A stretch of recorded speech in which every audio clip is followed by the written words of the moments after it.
like a ocean, but we will try to cover it as much as possible and as much as our understanding could extend.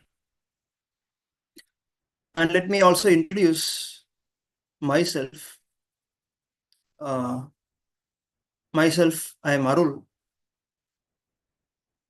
I am currently associated with ISKCON as a volunteer. So I volunteer this session.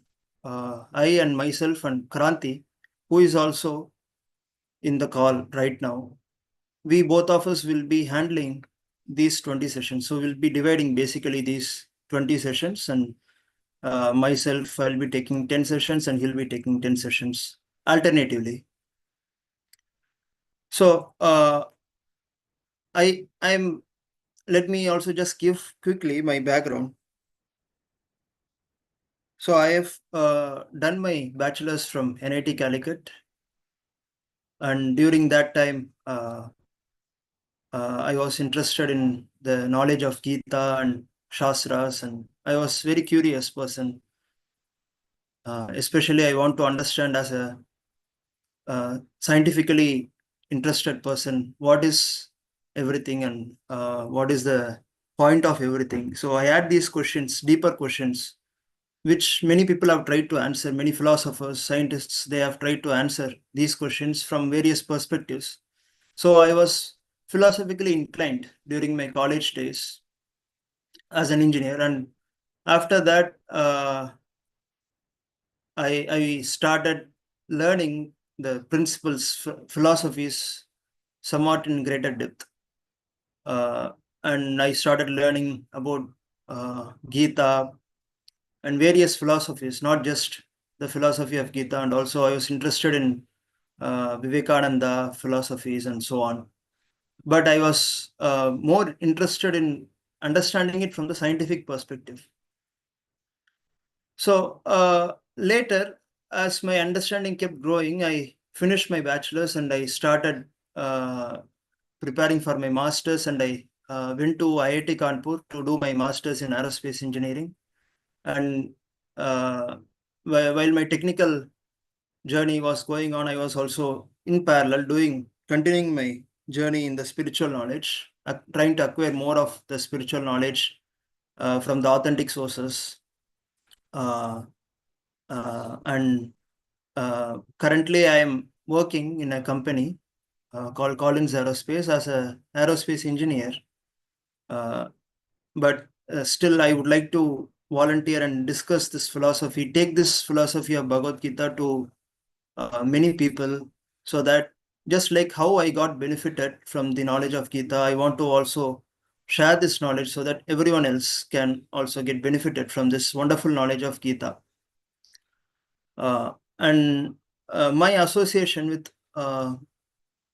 devotees is so when I started associating with monks, I started asking many questions, and so the deeper philosophical questions, all of them are being addressed in this Bhagavad Gita, in this wonderful literature called Bhagavad Gita. So in the first session, I'll be discussing the introduction to Gita. So some of you might have already been introduced to Gita. You might have studied the Gita from your own, out of your own interest from various sources.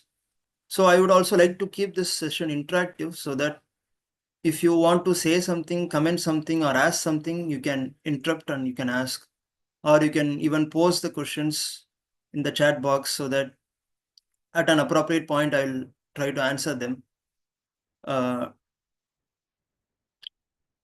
So in this first session, we will be basically trying to understand the introduction to the Gita and the chapter 1 of Gita.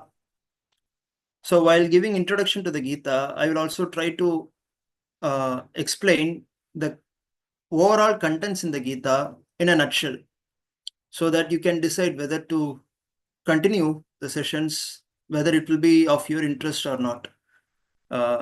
So understanding the gist might give you motivation to learn more about Gita, because it is such an interesting topic. All the topics covered in Gita are so interesting to understand and learn. And also, please don't consider this knowledge of Gita as merely an intellectual experience. It is also enjoyable experience. Understanding the knowledge of Gita is so enlivening to all the senses that we immediately become happy, joyful, understanding the nature of Atma, nature of Paramatma, and we start to appreciate things as time passes. So if you are also not convinced for the first few sessions about these principles of Gita, I'll still suggest you to consider continuing for the rest of the sessions so that you might see the things falling in place. Because what we say, most of it might not fit in our perspectives. So, but it you can also ask questions, try to understand, but if it doesn't fit in your understanding, please don't give it up immediately. I would personally request everyone to continue these sessions till the end so that you will get the complete perspective of what the Gita is all about. So this Bhagavad Gita has been appreciated by many intellectuals all over the world, not just in India, or not just Vaishnavas who worship Vishnu. So this Gita is celebrated all over the world by greatest of scientists like Robert Oppenheimer and many other scientists. They have appreciated this knowledge so much, and they get some kick by understanding this Gita because it is also full of topics which are appealing to the intellectuals. For instance, the intellectuals who you see generally in society, they are interested in cause of the creation. Is the cause of the creation God? Is there any creator behind it, or is it unfolding of an evolution process? We like to address, so intellectuals try to address such deeper questions. They have such questions. And they're in the modern world where everyone is talking about AI, artificial intelligence. There is also a deeper domain called general artificial intelligence, AGI, some people call it, where they ask these questions like, what is consciousness? Are the machines conscious? So we may not be interested in such questions, but many scientists are seriously considering these questions. What is consciousness? And you will immediately find the Gita also addresses these questions. For instance, in chapter 2, Krishna talks about consciousness in detail to the extent that no other scientist has spoken. So uh, if you are having the intellectual appetite to understand things such as what is this creation, what is the nature, how the nature is working, or what is the source of consciousness, what is the meaning of consciousness, so on, you will find satisfactory answers in Gita. Not just satisfactory, you will find fully satisfying answers that give you immense joy and happiness.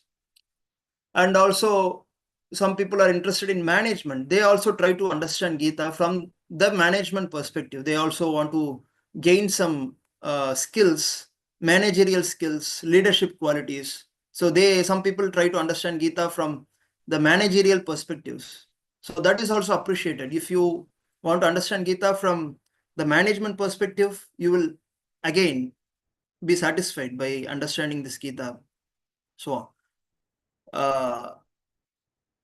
So there are many people, as I said, who have different motives for understanding Gita, and all of them can be accommodated, can be satisfied by sharing this knowledge of Gita.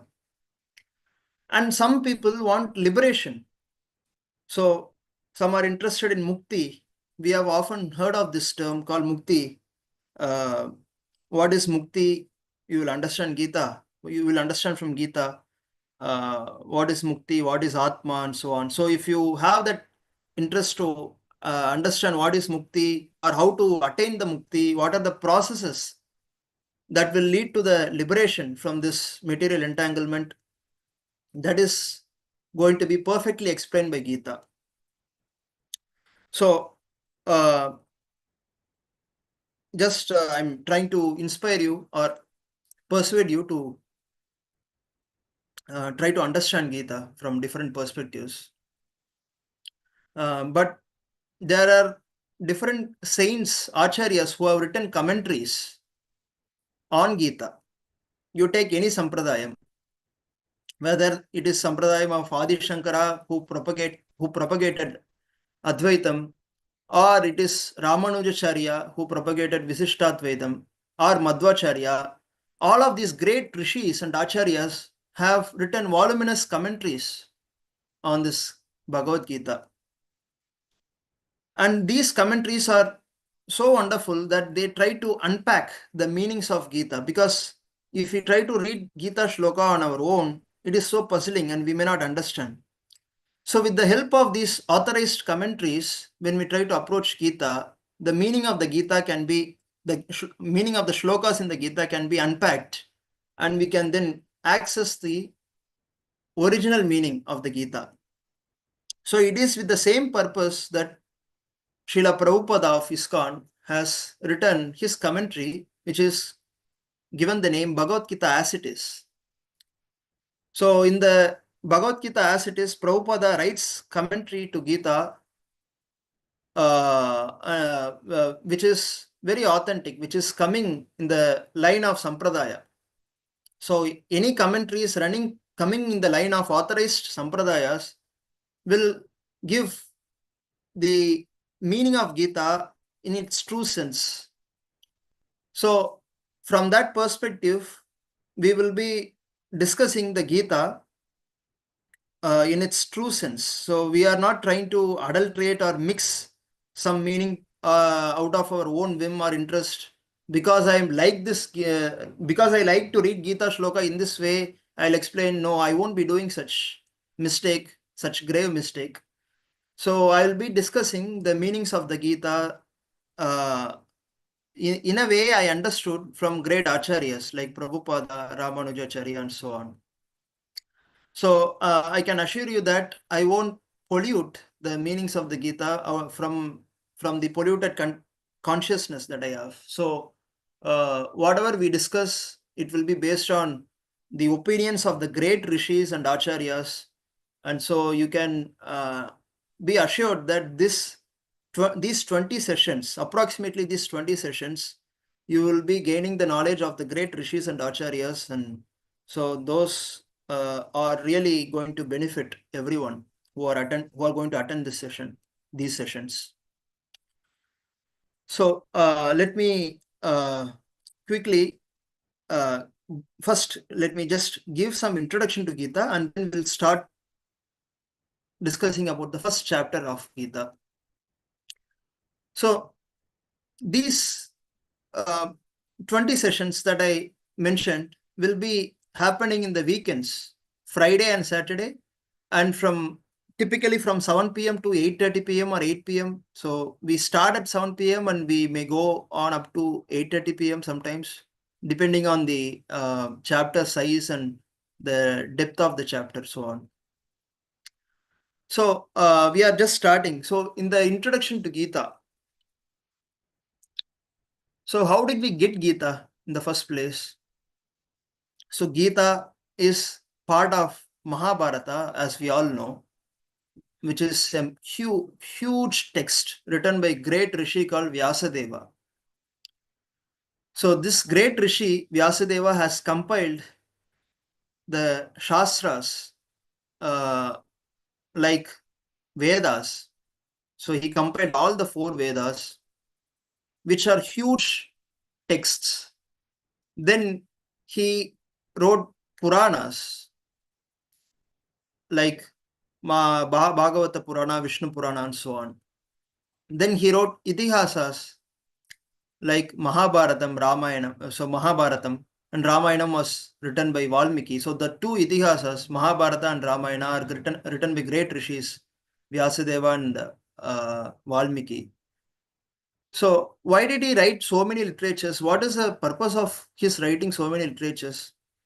So Vedas are the main texts, main bodies of texts, the source of truth, the knowledge, and they are called Shrutis.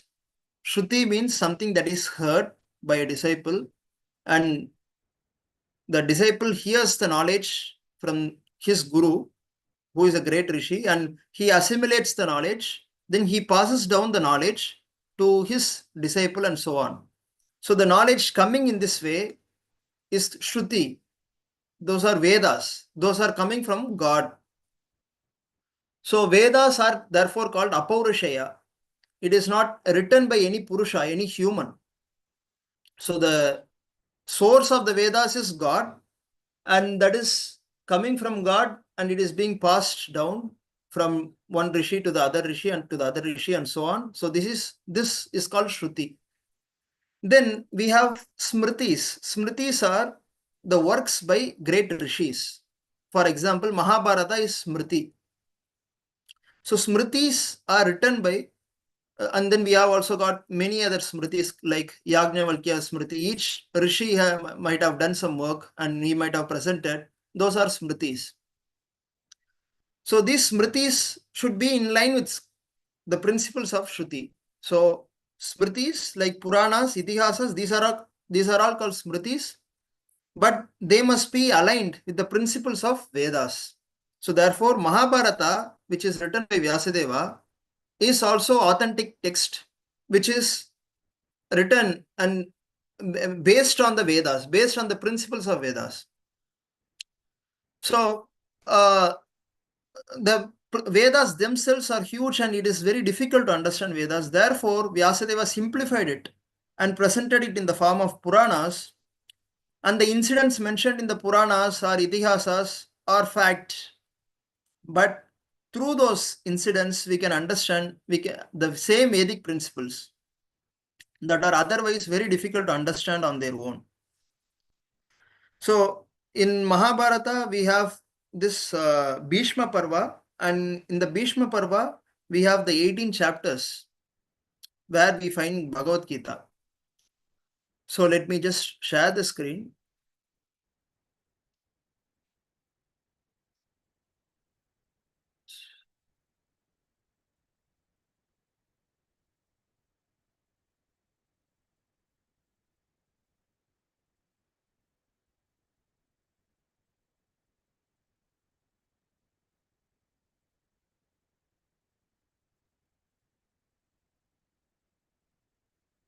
So all of these sessions we are dedicating to His Divine Grace A.C. Bhaktivedanta Swami, by whose mercy we got the opportunity to learn Gita and share the knowledge of Gita. So as I was talking about the organization of scriptures, Shrutis and Smritis, and out of Smritis we have Puranas, Itihasas. So the two major Itihasas, Mahabharata and Ramayana, are the two main Itihasas. These Itihasas have the knowledge of Vedas conveyed through various stories, various incidents, so that people can easily have access to the knowledge of Vedas. So in the Mahabharata, we have different parvas. Out of that, one parva is called Bhishma Parva. And in the Bhishma Parva, we have a small section called Bhagavad Gita, where we have 18 chapters. So there are in total 700 verses in the Gita, which is shared across these 18 chapters. And you can see some statistics on the screen.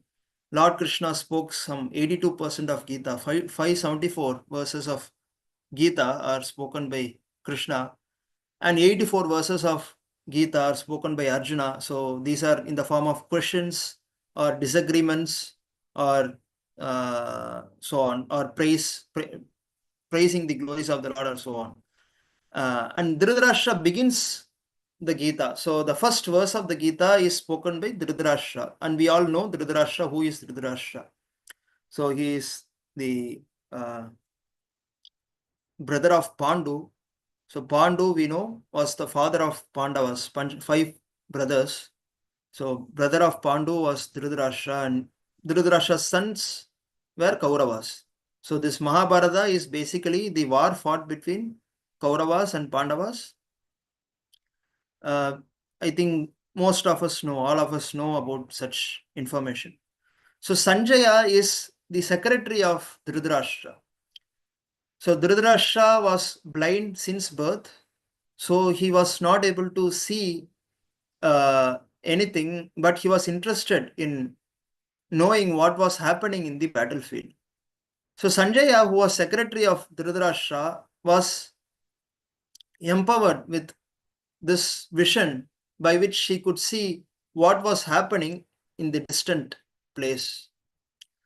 So Sanjaya, therefore, is basically explaining what is happening in the Gita to Dhritarashtra. So the first question in the Gita that was posed by Dhritarashtra was posed to Sanjaya, and Sanjaya begins to answer these questions. So this is how these are the four persons who are involved in the Gita, who are involved in the discussion of the Gita. And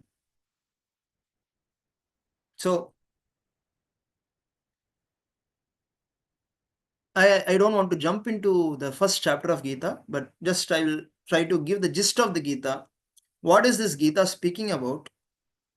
So Prabhupada writes in the introduction to Gita. So I request everyone to purchase this Bhagavad Gita as it is book, so that you can also refer to the discussions that we have in this class by going through the chapters. So in introduction to the Gita, so Prabhupada writes in the preface that there are 5 main topics that are discussed in Gita. So these 5 main topics are first is about Jiva. So what is this Jiva? Jiva is of the nature of consciousness. So all of us are Jivas. You are one Jiva, I am one Jiva. Jiva means a person. So what is the nature of the consciousness of a person? So this topic is dealt in detail in Gita. Then we have Prakriti. Prakriti means nature, simply nature. We see so many wonderful things happening in the nature. All of them are called Prakriti. Then we have Ishvara. So this Jiva and the Prakriti, both are not acting independently. Apparently, we see there are so many laws that are governing these actions within the universe, but these two are controlled by Ishvara. So Ishvara is a controller of Jiva and Prakriti. So these 3 topics along with Kala and Karma. What is this karma that we all talk about often? What is the nature of karma? Whether it is permanent or temporary. So these and also along with that Kala, what is the nature of eternal time? So this Jiva, this person, you, me, everyone, we are interacting with the Prakriti, which is the material nature. Both of us, Jiva and Prakriti, we are being controlled by Ishvara. And this Jiva is involved in performing so many actions called karma, due to which it sometimes acquires good results, sometimes it acquires bad results. And so this Jiva is stuck in the loop of karma, and that is called karma bandhana. So therefore, how to release this Jiva from this cycle of karma is the purpose of Gita. And the Jiva acquires the results of the karma through the passage of time. Therefore, Kala. So these 5 aspects, Jiva, Prakriti, Ishvara, Karma and Kala, these 5 topics are dealt in detail in Gita over these 18 chapters. And these 18 chapters are classified into 3 shatkas, which means 6 chapters. So first 6 chapter, second 6 chapter, and third 6 chapter. So that is the first shatka, and second shatka, third shatka. And what is this shatka talking about? So I'll just there was a great acharya called Yamunacharya, who was guru of Sri Ramanujacharya, and he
Yeah, I'm sorry. So, is my voice audible?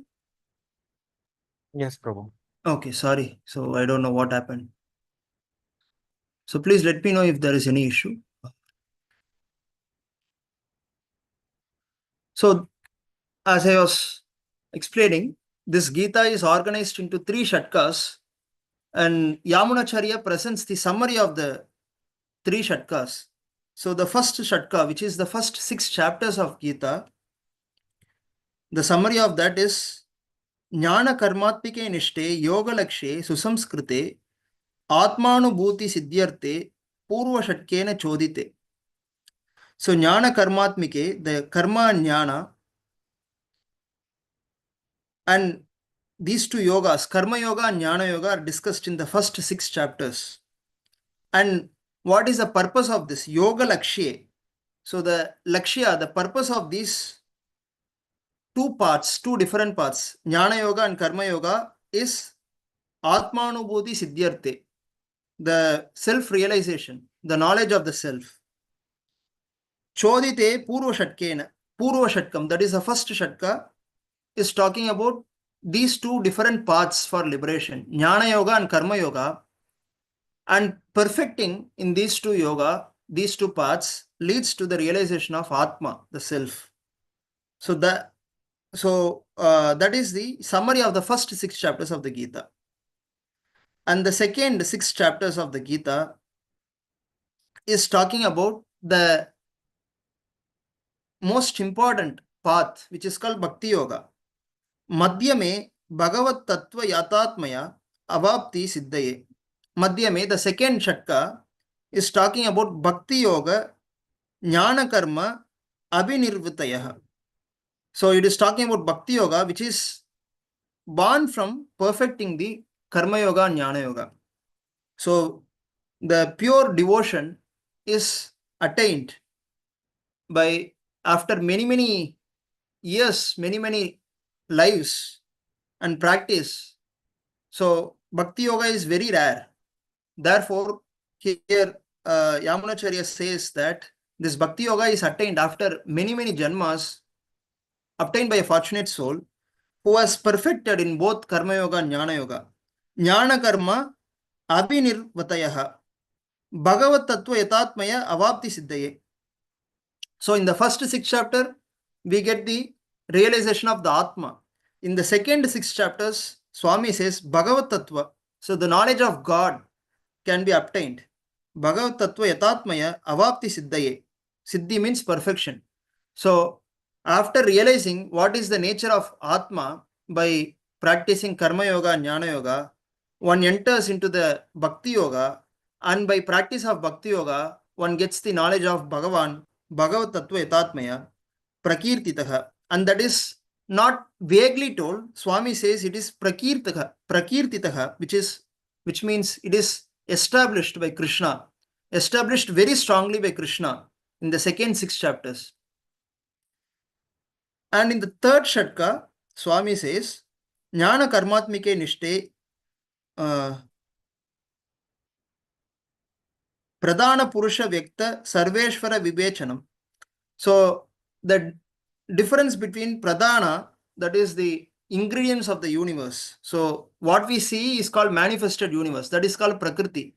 But before creation of this Prakriti, the state of the matter is called Pradhana. So in the last 6 chapters, the difference between the Pradhana or Prakriti and the Purusha is established. That is like ancillary or it is the supporting part for the first 2 chapters. So basically one can understand the different paths that are available for a aspirant to achieve liberation in Bhagavad Gita. In the first 6 chapters, the discussion is primarily about Jnana Yoga and Karma Yoga, and Jnana Yoga starts from the second chapter itself. So Bhagavan's Lord speaks about the knowledge of the Atma from the second chapter, and then he slowly transitions into Karma Yoga. So majorly the discussion is about these 2 yogas, and in the next 6 chapters the discussion is about Bhakti Yoga, where a jiva, after performing the sadhana, the spiritual practice for many, many millions of janmas attain this bhakti yoga, by which the knowledge of Bhagavad Tattvam is understood very well. And then after that, the differences between Prakriti and Purusha. What is this Purusha? Who is the Purusha? Purusha means the Jiva in the last 6 chapters. Krishna addresses Purusha as Jiva. So how is this Purusha involved with this Prakriti called material nature? So those aspects he is discussing in detail. So overall, these 16 chapters form the essence of the Vedas. So Vedas, I have mentioned, is called Shruti. So Vedas are so vast, but the essence of the Vedas are Upanishads, and this Gita is the essence of the Upanishads.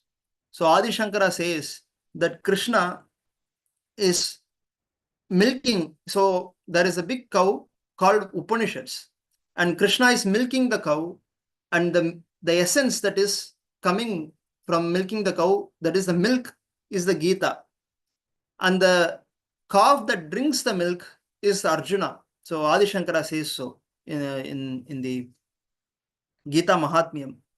So therefore, this Gita is so wonderful to understand. If one understands Gita, one can understand the gist of the Upanishads.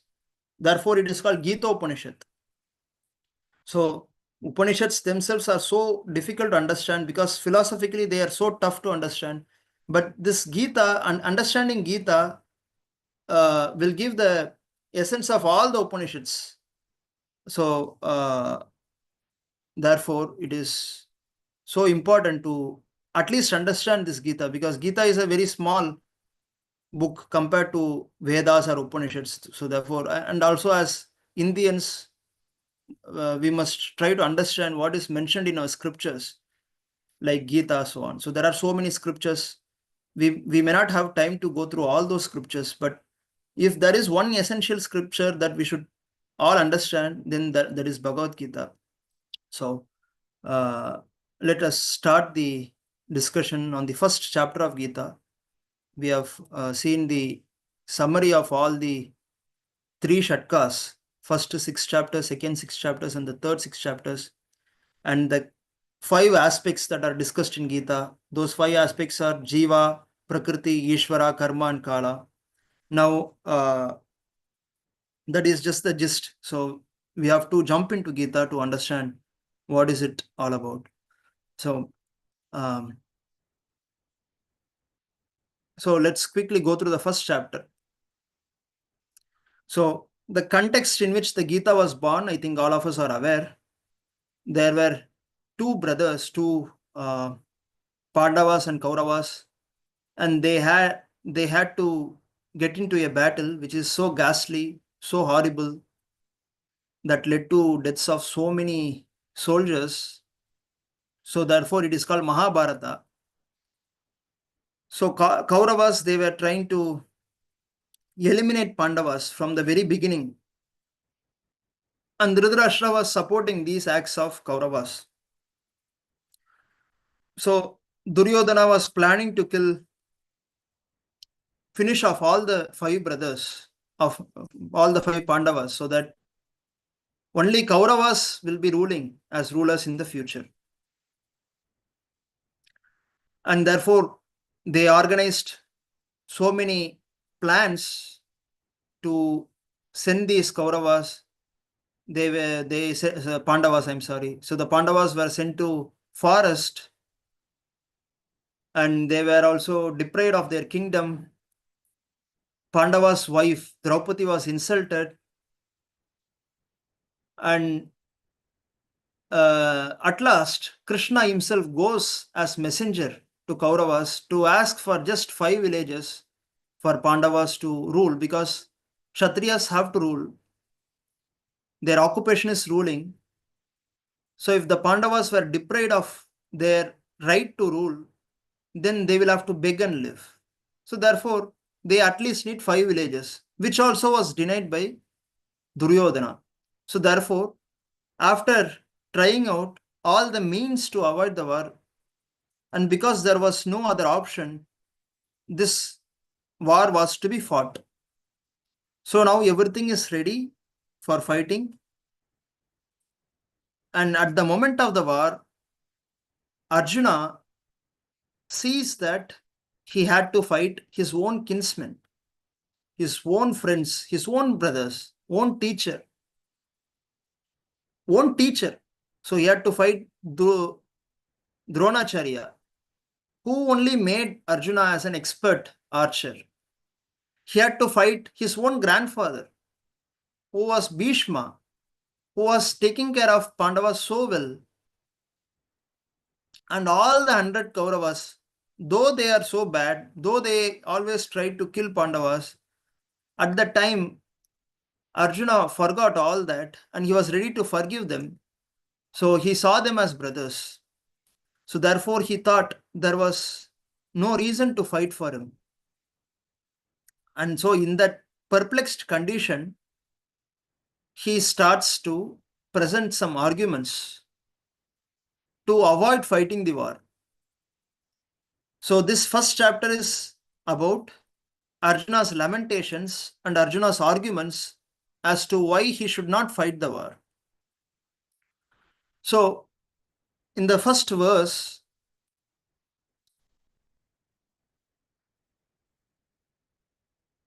Dhritarashtra, as I said, Dhritarashtra spoke only one verse in these 700 verses, and that was the first verse.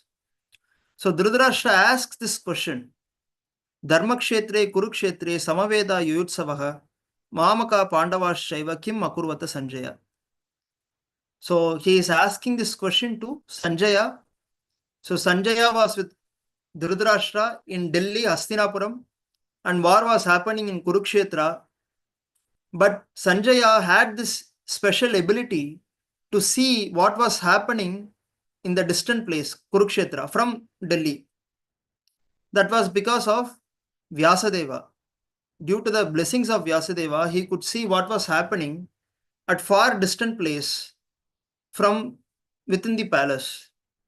So therefore, Dhritarashtra knew that Sanjaya could see what was, just like we see in television. We see from sitting in our home a cricket match that is happening somewhere in Dubai or Australia or so on. So just like that,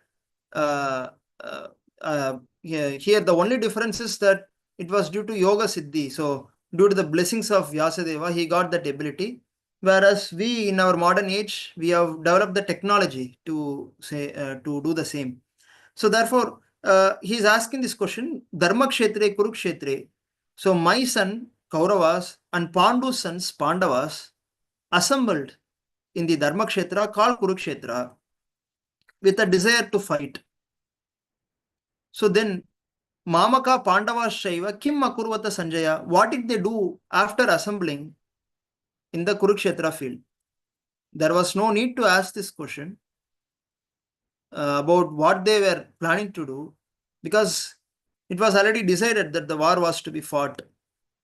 So, but still, Dhritarashtra had this fear that the war was happening in Dharmakshetram. So Kurukshetra was known as Dharmakshetra from time immemorial. So many auspicious actions like yajnas, danas were performed in Kurukshetra. And so therefore it was also called Dharmakshetra. And because it was Dharmakshetra, only Dharma will be established. So Dhritarashtra, somewhere in his corner of the mind, knew that only Pandavas were Dharmavans and Kauravas were not. So therefore he was fearing the prospect of Kauravas losing the war. Therefore he was asking this question, whether Pandavas ran away because they were Dharmavans. So whether they ran away from the field thinking that they should not be fighting against their own brothers. So he was hoping so, because Pandavas were Dharmavans, and that would be a good news to Dhritarashtra. So therefore, Dhritarashtra was eager to know whether the war was stopped because of the good nature of Pandavas. So we have already discussed these points. Dhritarashtra was fearing that the land of Kurukshetra was Dharmakshetra. So therefore, Dharma would alone be established in the Kurukshetra. And Krishna, who is the Dharma Paripalaka, who is the protector of Dharma, was also present, and he was siding with Pandavas. So therefore, that added to the fears of Dhritarashtra.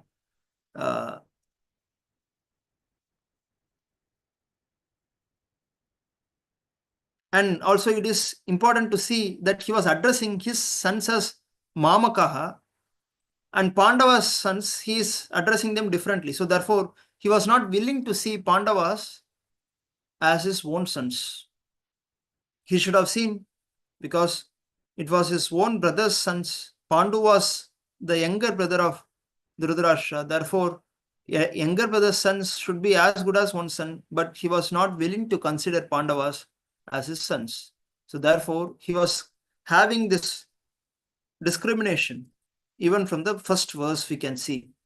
And that is the symptom of one who is so much attached to the body and bodily relations. So people who are attached to the bodily conception of life, we will discuss about what is bodily conception of life in detail in second chapter, because the whole of the second chapter is about that. So in nutshell, bodily concept of life is a conception of life which we obtain through perceiving the objects in relation to the body, just like Dhritarashtra is seeing his sons as important because those sons were born from him. So that concept of life that is born from this consideration that we are the body is called bodily concept of life. And so Krishna will discuss about, he will condemn this bodily concept of life in the second chapter. So I'll discuss about that in detail in the second chapter. And also Krishna, he is called Dharma Gup, the protector of Dharma. And his very descent to this world is to establish Dharma. And in that process, he also he has got to remove the weeds, unnecessary weeds, which are hindering the establishment of Dharma. So therefore, just like we remove weeds from the battlefield, in the battlefield of Kurukshetra, which is Dharma Kshetra, because the Dharma has to be established, the people who advocate adharma, who follow adharma, have to be removed naturally. So this analogy also must be considered. And from the verses 2 to 11, Duryodhana was fearing. So Duryodhana was seeing his army, and he was going to Dronacharya, and he was describing the warriors who are present in the Pandava side and his own army, and he was making the comparison. So he was there was also this rivalry between Drishtadyumna and Dronacharya. But Dronacharya imparted the military secrets to Drishtadyumna because he was a Brahmana by nature, by quality. So therefore he had no reason to cover the knowledge. So Brahmanas were meant to share the knowledge to the society. So Drishtadyumna learned the knowledge from Dronacharya, and now he was standing in the Pandava side. So therefore that was bothering Duryodhana. So therefore he was in a sarcastic tone, he was criticizing Dronacharya, trying to provoke Dronacharya. And Duryodhana was also explaining about the warriors in the verses. I'm just skipping them because these are just informative. You can always go through them. If you go through the Bhagavad Gita, the shlokas from 1.2 to 1.11, you can always get these names of the fighters and so on. So let me quickly go through these.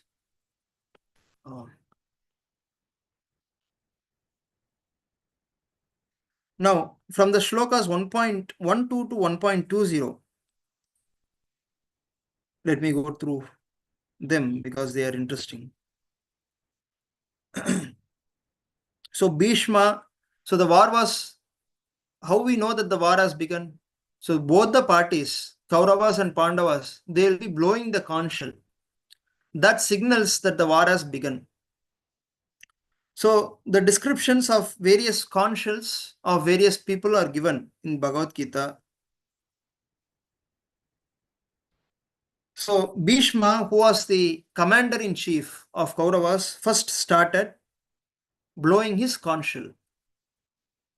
Tasya sanjanayan harsham kuruvruddha pitamahaha simhanadam vinadyotshe shankam dadmau pratapavan.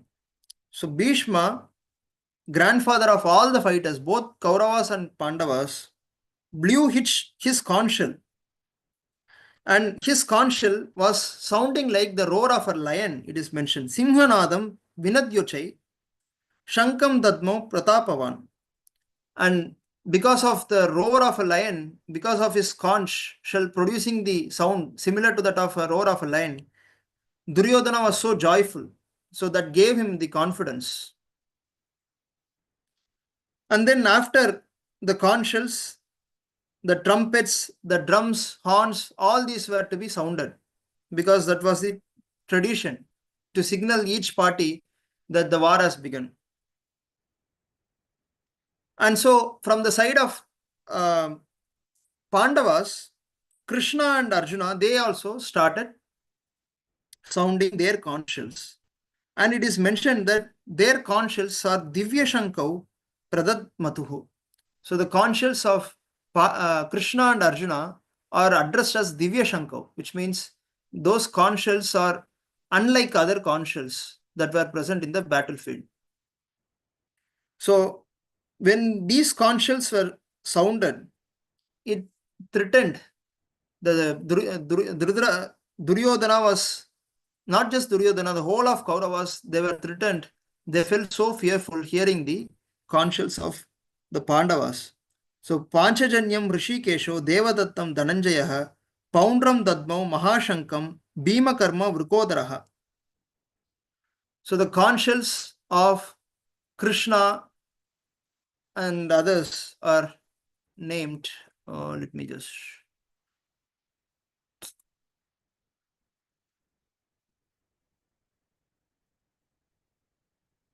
think. Okay, so the conch shell of Krishna is called Panchajanyam, and the conch shell of Arjuna is called Devadattam. Bhima had Poundram. So all the Shankas had their own names. Bhima Karma Vrukodaraha.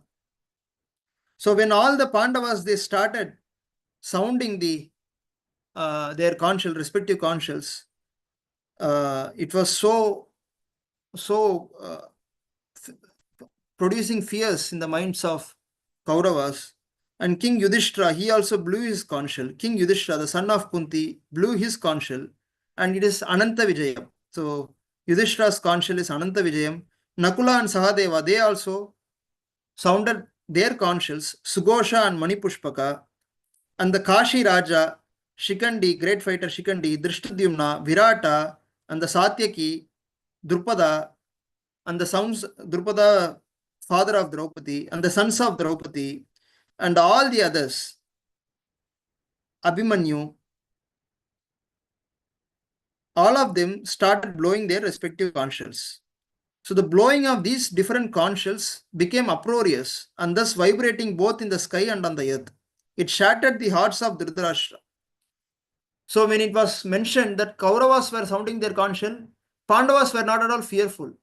It did not have any impact, negative impact on the morale of Pandavas. But when Pandavas sounded their conch shells, it immediately provoked fear in the minds of Kauravas. Sagosho Dhartarashranam Hridayani Vedarayat. So it is mentioned their heart broke.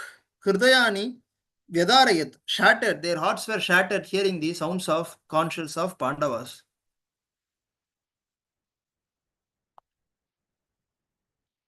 So I'm sorry, just yeah, we have to begin from here. Now, after all this was over, Arjuna was ordering Krishna. Arjuna Uvacha, Senayor Ubayor Madhye, Ratam Stapayame Achita. So Krishna, we know, was chariot driver of Arjuna. So therefore, he was taking an inferior position to Arjuna. He was not directly fighting the war. Therefore, he was just assisting Arjuna as a chariot driver.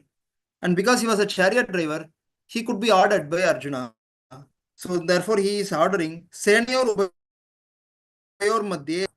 So, Achyuta, O Krishna, please park my chariot in the midst of both the phalanxes, both the armies, Senayor Ubayor Madhye, in the midst of both the armies, please park my Ratam. Ratam Stapayame Achyuta. Yavadyeta Niriksheham, because he wanted to see who he was to fight against. So, please draw my chariot between these two armies so that I may see who is present here, who is desirous of fighting, and with whom I must contend in this great battle. So, desiring to see his enemies, he was ordering Krishna to park his chariot in the middle of both the assemblies, both the military assemblies. And Krishna is addressed as Achyuta.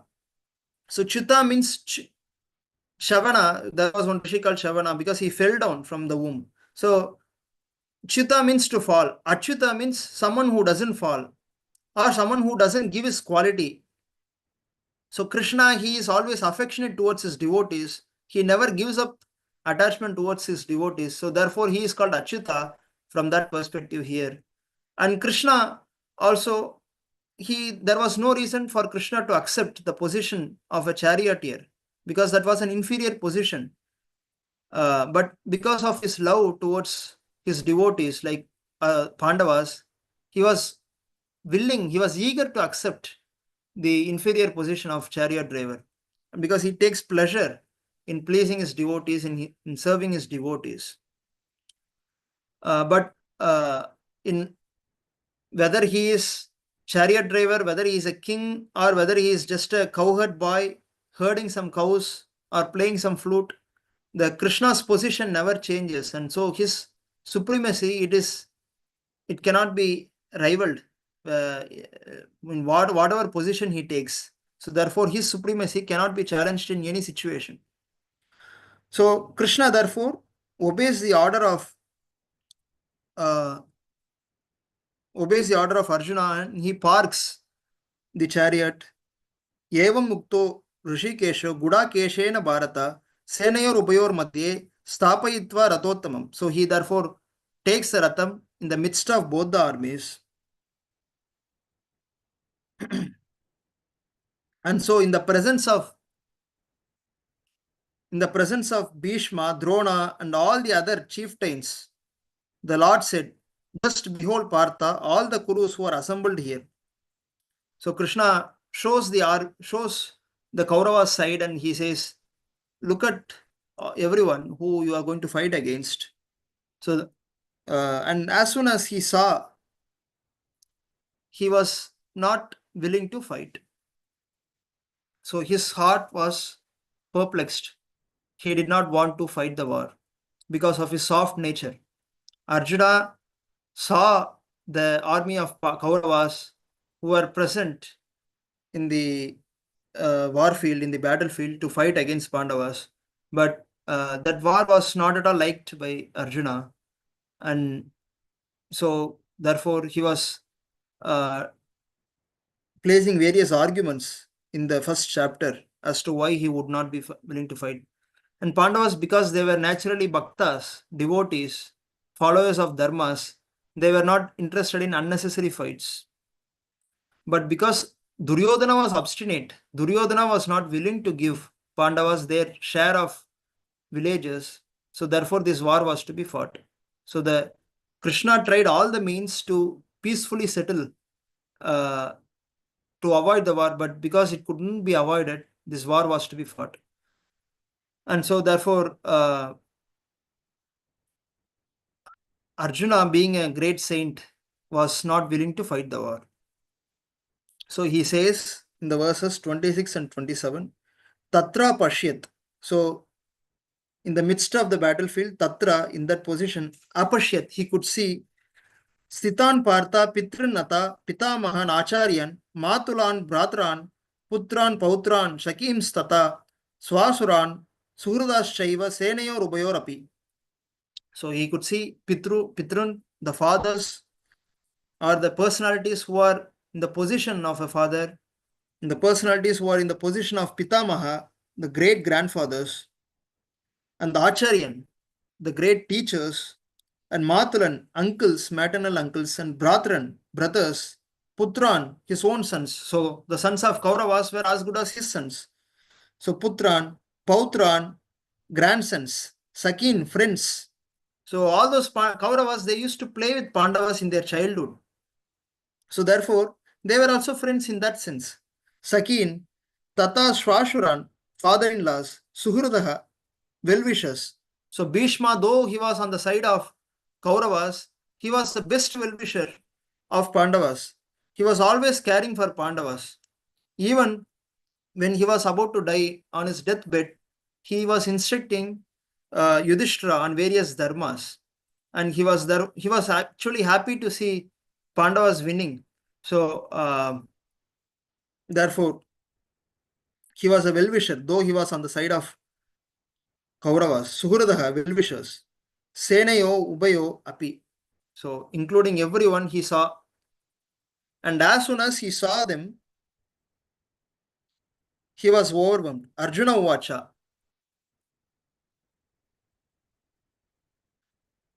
So he says to Krishna, Arjuna Uvacha, Drishtvemam Swajanam Krishna. Dhritarashtra was not willing to see Pandavas as his own people. So he distinguished Mamaka Pandavas Shaiva. What did my sons and Pandu's sons do? That was the first question asked by Dhritarashtra. But here Arjuna is saying, Drishtvemam Swajanam Krishna. All these are my own relatives. Swajanam Krishna. Yutsam Samupashtitam. Sidanti Mama Gatrani. Mukam Cha Parishishyati. O Krishna, these are all my own people, my Swajanam. Seeing my friends and relatives present before me in such a fighting spirit, I feel the limbs of my body quivering and my mouth drying up. So, we may be having some grief often, but we won't be displaying these symptoms like our limbs quivering or our mouths drying up or the whole body trembling. Only if we are in really fearful situation, we will be able to see these symptoms in our body. So here Arjuna is explaining that his limbs of the body are quivering. It is pulsating. So he's really fearful, really compassionate. His mouth was dried up and his whole body was trembling. So we could just imagine what was the situation of Arjuna at that time. So really fearful situation. Really he didn't want to fight at all. And he was such a great archer, but his Gandiva bow was slipping from his hands now. And his skin was burning, and his legs, he was not able to stand firmly on the ground.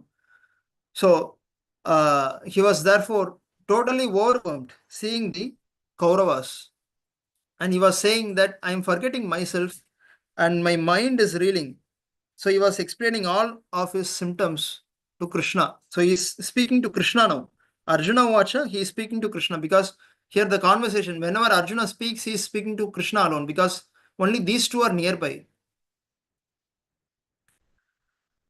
And we can understand these symptoms. He was not really worrying because he was weak, because he had Krishna on his side and he was not, nobody could match his parakramam. So his parakramam was matchless.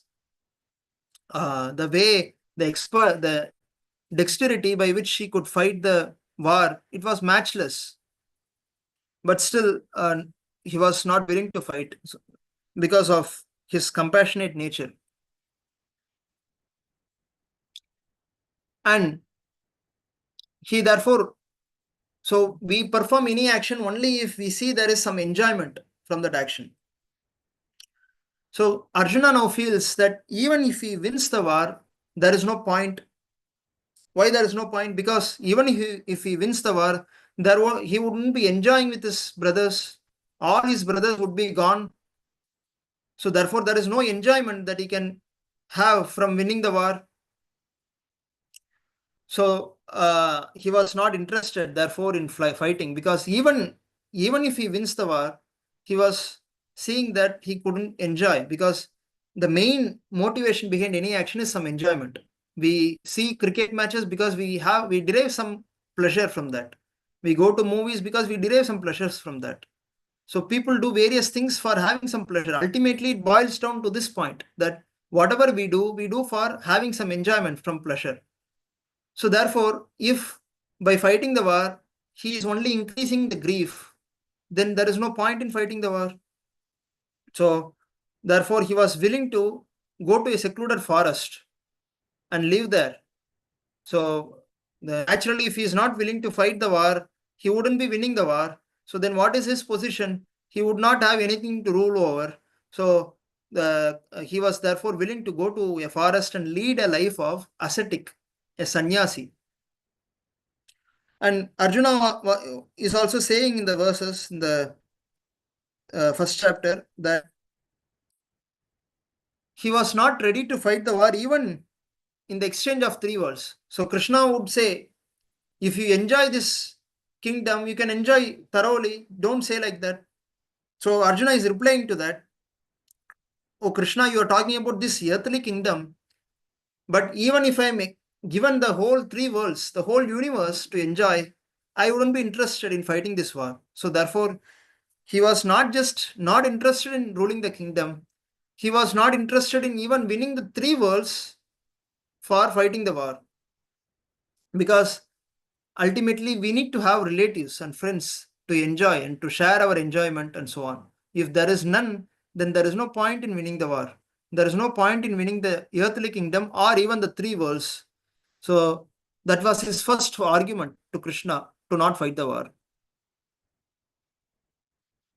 Then, as a Dharmavan, he was also fearing sinful reaction.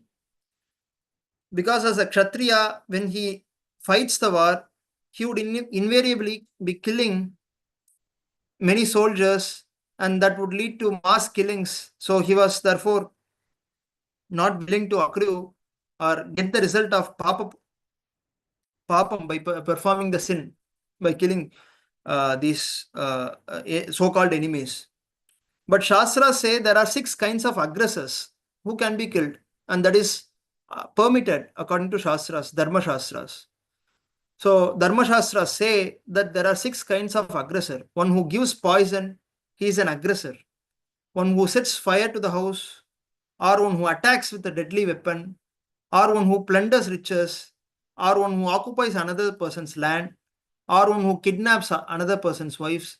These 6 people are classified as aggressors, and so Shastras permit a person to kill an aggressor. So therefore, by killing such an aggressor, one would not be getting the sins, one would not be getting the results of bad karma. But Arjuna forgot these injunctions of the Shastras at that time. So therefore he thought that by killing the people, he would be incurring the sin. And Kauravas, then, even if one performs just one act of aggression, that person can be killed according to Shastras. But Kauravas did all the 6 acts of aggression. So therefore, killing them is the only right thing to do. So therefore, Arjuna had no real reason to worry about the sinful reaction, but still he was worrying.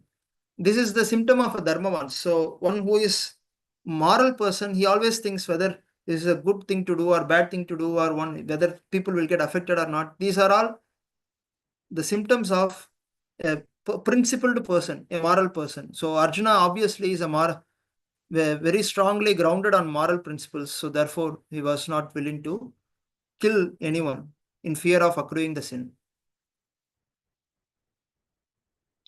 And he presents other arguments also. So if the people are killed, their family and their wife and the children, they will be totally shattered, and the dynasty, the practices, the family traditions will be stopped. And because there is no protection for the wife and the children, the irreligion and the exploitation will increase. And so because of that, unwanted progeny, which means the people, the future generations, there won't be anyone to teach the future generation. So therefore, they will be misguided. So Arjuna is presenting all these arguments, and all these arguments seem to make sense to us. If you just read the first chapter of Bhagavad Gita, you will say, Arjuna is saying all these valid reasons. So why should one fight the war? Because those are very strong arguments. So if we just read the first chapter of Gita, then we will be convinced with Arjuna because all the points are actually making sense. So therefore, to convince Arjuna, Krishna speaks the rest of the 17 chapters to counter all the points by Arjuna. And also, if the male member of the family is killed, the Pitrus, the ancestors of the family, will not be receiving their share of uh, the so the Pitru Tarpana, the offerings to ancestors will not be given. So these family traditions, if it stops, it is not the problem only for the current living generation. Even the ancestors who died already, who are in the Pitru Loka, they won't be receiving the share of the Pitru Tarpana. So therefore, they may be suffering in the respective lokas. So Arjuna says all this, and the community projects that the family would be undertaking, all that would be stopped. The family welfare activities that the family would be doing, all that would be stopped because there is no male member in the family. And as I already mentioned, forefathers fall down. So if the Pitrus in the Pitruloka, if they don't get their share, they will fall down. They will be suffering. So it is not seemingly making any good to anyone, whether to the people who are living on this earth or whether to people who already died and who are in the Pitrulokam. So this act of war was not producing any good effect to anyone, is what Arjuna is thinking. So therefore, Arjuna, in the 46th verse, he put aside his bow and he became overwhelmed with the grief, and he directly admitted his inability to fight the war to Krishna. So the whole of the first chapter is only spoken by Arjuna and also Sanjaya and Dhritarashtra.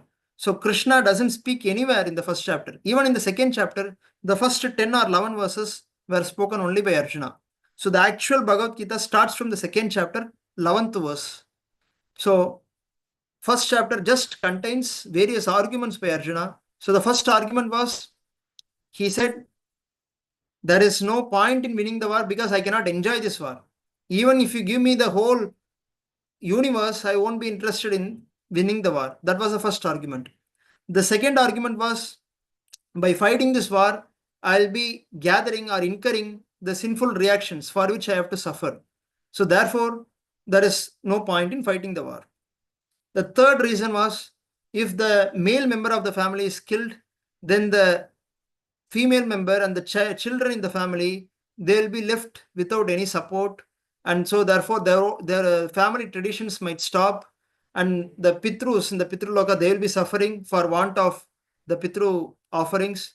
And also because the younger generations are not guided properly, they will become the unwanted progeny. They will be it won't be a good progeny in future, good generation. If we want to have a good generation of people, we need to have members who impart values to the future generation. So if they are not present, then the future generation will be unwanted progeny. So giving all these reasons, Arjuna straight away to the face of Krishna said he cannot fight the war. So he put aside his bow and he sat down on the chariot, overwhelmed with the grief. So we should therefore note the compassionate nature of Arjuna in these chapters. And these arguments are very strong, as I already mentioned. If you just read first chapter, then you'll be convinced with the arguments of Arjuna. So then therefore, you will conclude Arjuna was right and Krishna was wrong. So to understand why Arjuna had to fight the war, Krishna speaks the rest of the Bhagavad Gita. So we must carefully go through all these chapters to understand the point of view of Krishna.